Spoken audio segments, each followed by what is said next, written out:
Vamos iniciar essa aula. Nós estamos quase chegando ao final de uma etapa que eu considero a mais importante, que é a etapa de verificação e um pouco de conhecimento a mais de como se pensou historicamente. O nosso ponto de maior impacto pode ser resumido na decisão que nós já lemos do ministro Humberto Gomes de Barros. Vamos rememorar. Ele falou o seguinte: não me importam o que pensam os doutrinadores.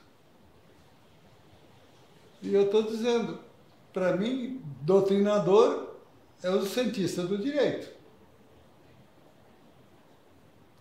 Ele ainda continua: enquanto for ministro do Superior Tribunal de Justiça, assumo a autoridade da minha jurisdição.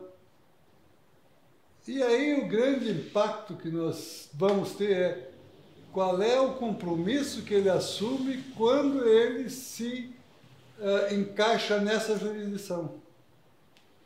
Ele continua: o pensamento daqueles que não são ministros desse tribunal importa como orientação. Será que a doutrina e a ciência não estabelecem paradigmas, modelos que devem ser seguidos cientificamente? Vamos perguntar, nós estamos agora, todos os dias, discutindo essa questão da Covid. Será que cada cientista que estabelece uma orientação científica quanto ao domínio dessa pandemia, ou a sua cura, ou a sua prevenção, está livre para dizer o que quer, uma vez que estaria investido, quem sabe, de uma posição de autoridade ou de uma posição de cientista? Essa é uma pergunta que a gente está fazendo. Quer dizer, cientificamente, o que os doutrinadores devem pôr, e eu sei que eles não estão pondo isso, mas a ideia é dizer: eu estou livre para dizer o que eu quero, porque a jurisdição me protege. Eu acho que essa é uma afirmação muito forte. O que ele disse ainda é o seguinte: o pensamento daqueles que não são ministros desse tribunal importa como orientação. Aliás, isso eu já falei, mas realço. A eles, porém, não me submeto. A pergunta é: será que a hermenêutica, a interpretação, não tem regras que deveriam submeter o pensamento do ministro? Aí ele continua. Decido, porém, conforme a minha consciência. Precisamos estabelecer nossa autonomia intelectual para que esse tribunal seja respeitado. Será que não seria o contrário? Se ele tivesse adotado uma metodologia que vem dos doutrinadores, será que o tribunal não estaria promovendo e propondo soluções paradigmáticas que estariam solucionando a questão relativa à insegurança jurídica? Será que a gente pode conviver dentro da jurisdição sem que se tenha um modelo, uma tecnologia de aplicação do pensamento? É preciso consolidar o entendimento de que os senhores ministros Francisco Peçanha Martins e Humberto Gomes de Barros decidem assim porque pensam assim. Logo a seguir nós vamos olhar, nós vamos verificar que o pensamento de cada um vem contaminado, e eu digo contaminado, com todas as situações emocionais que o ministro teve desde a sua infância. E alguns até dizem que antes da sua infância. Então, diante disso, nós precisamos verificar essa questão. ele fala, esse é o pensamento superior ao trabalho de justiça e a doutrina que se amolde a ele. A minha pergunta é, será que a doutrina não teria que se amoldar a uma metodologia científica atual, contemporânea? Não aquela metodologia científica aprendida nas universidades há 40 anos, há 50 anos. Porque se eu aprendi essa metodologia há 40, ensinada por um professor que aprendeu essa metodologia há 60 anos. Então, essa é a ideia básica que nós estamos discutindo desde o primeiro momento dessas lições. É esse o tema. Até onde pode haver um livre convencimento dos magistrados quando decidem as questões judiciais. Eu gostaria de passar, então, ou não digo passar, é repassar o que a gente já viu. Nos parece também que existem princípios organizadores, e quem fala isso é Edgar Morin, o grande cientista atual, que propôs à França um modelo de ensinamento que deveria ser adotado pelo governo francês desde a pré-escola até os últimos andaimes da universidade. Esse cara fala, ou esse mestre fala, mas nos parece também que existem princípios organizadores supremos que governam essa polilógica. E aí, essa polilógica quer dizer o seguinte, existem diversos sistemas concatenados, cada um com suas lógicas internas e que formam uma polilógica que deve ser aplicada no momento de uma definição. E o que ele indica? São os paradigmas. No sentido que demos antes a esse termo. Então, repetimos o sentido do que é um paradigma. Um paradigma constitui-se de uma relação específica e imperativa. Quer dizer, não tem escolha entre as categorias ou noções mestras numa esfera de pensamento.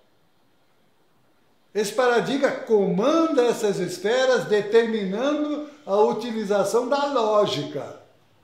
Não é aquela lógica que a gente falou nas intervenções passadas, em que cada um compõe o seu modelo a partir de seus quadrados lógicos de interpretação e monta um esquema lógico e apresenta como verdade.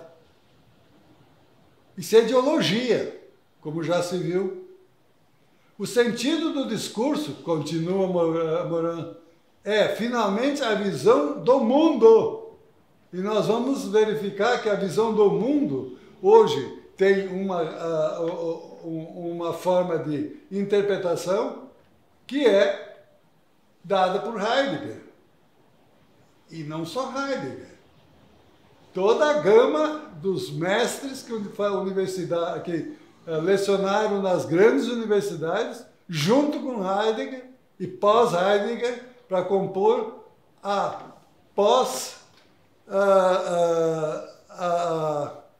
posterioridade daquela ciência anterior, o período pós-metafísico. Então, o que diz ainda Morin? O sentido do discurso, finalmente, a visão do mundo, repetimos, estando entendido que a visão do mundo torna-se reflexivamente tanto a origem quanto ao produto dos princípios que o organizam.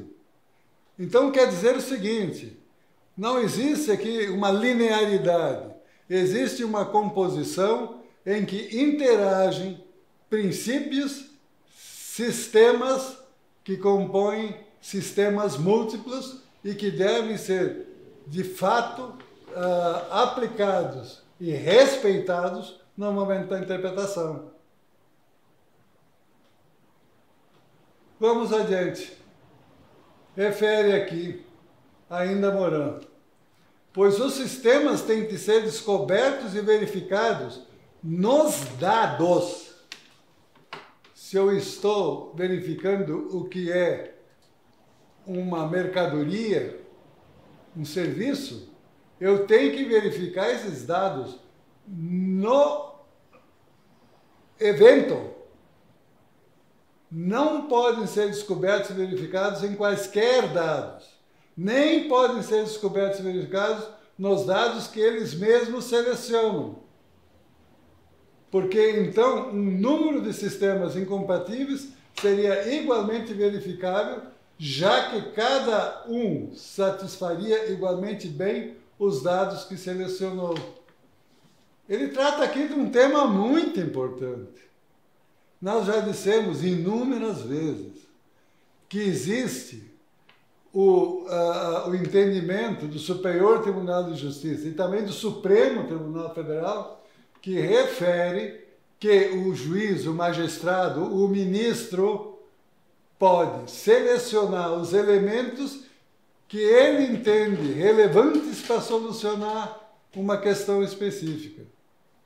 Aqui se diz, não se pode fazer isso, porque o paradigma não admite. Então, vamos continuar. Por conseguinte, o pensamento neurocientífico necessita não só de sistemas explicativos, mas também de descrições que determinem os dados que as explicações devem satisfazer.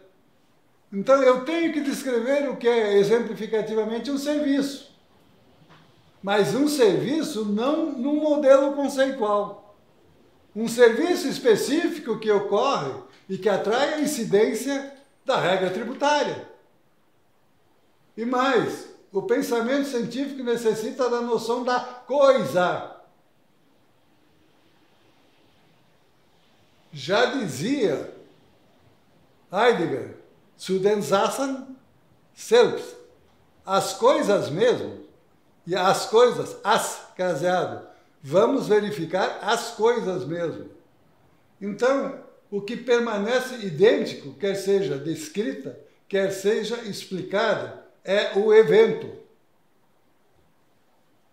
Continua ainda Morin, que em virtude da sua identidade da coisa, exige uma explicação coerente ou um conjunto de explicações que sejam verificáveis nos dados, facilmente comprováveis da coisa enquanto descrita.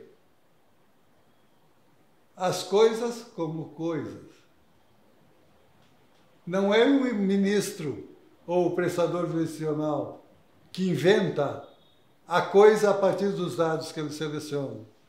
Esse é o tema central que nós temos que definir e discernir para que se consiga dizer os limites em que o livre conhecimento dos magistrados pode ser reconhecido como correto. Nós teríamos ainda para dizer que existem ideias que devem ser contrapostas. Refere-se aqui a um tempo em que se fala do espírito consciente. Compreende-se que o espírito consciente tem aparecido como entidade superior, governando o pensamento, a decisão, a ação, e que se tenha considerado o universo como animado por um princípio espiritual.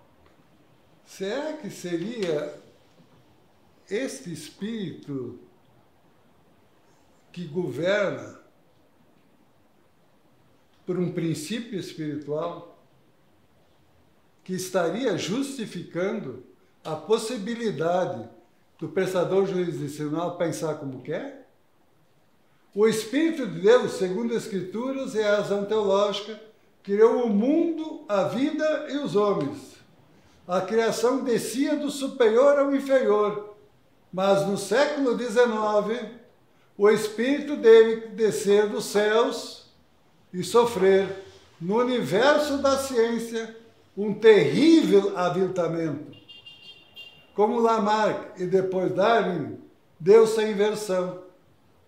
Tudo devia partir de baixo, da realidade concreta, do ilusório, para ascender e evoluir para o alto. O espírito tomara-se fruto último da evolução, não mais autor primeiro da criação.